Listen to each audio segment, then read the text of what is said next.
വാരം CH ആശുപത്രിക്ക് മുന്നിൽ നിർത്തിയിട്ടിരുന്ന പിക്കപ്പ് വാനിലേക്ക് സ്കൂട്ടർ ഇടിച്ചുകയറിയുണ്ടായ അപകടത്തിൽ അമ്മയ്ക്കും കുഞ്ഞിനും സ്കൂട്ടർ യാത്രികനും പരിക്കേറ്റു.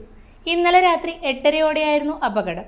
കുട്ടിയെ ആശുപത്രിയിൽ കാണിക്കാനായി കുടുംബം പിക്കപ്പിൽ എത്തിയതായിരുന്നു. ഡോക്ടറെ കണ്ട ശേഷം അമ്മയും കുഞ്ഞും അച്ഛനും പിക്കപ്പിൽ ഇരിക്കുമ്പോഴാണ് അപകടമുണ്ടായത്. കണ്ണൂർ ഭാഗത്തു നിന്നും അമിത വേഗതയിലെത്തിയ മഹാരാഷ്ട്ര രജിസ്ട്രേഷനിലുള്ള സ്കൂട്ടർ നിയന്ത്രണം വിട്ട് പിക്കപ്പിലേക്ക് ഇടിച്ചു കയറുകയായിരുന്നു. ഇടിയുടെ ആഘാതത്തിൽ സ്കൂട്ടർ പൂർണ്ണമായും തകർന്നു.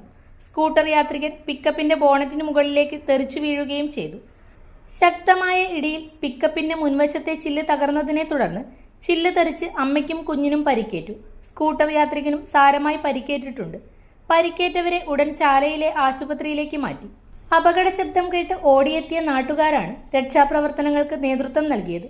അപകടത്തെ തുടർന്ന് പ്രദേശത്ത് അല്പസമയം ഗതാഗത തടസ്സവും അനുഭവപ്പെട്ടു.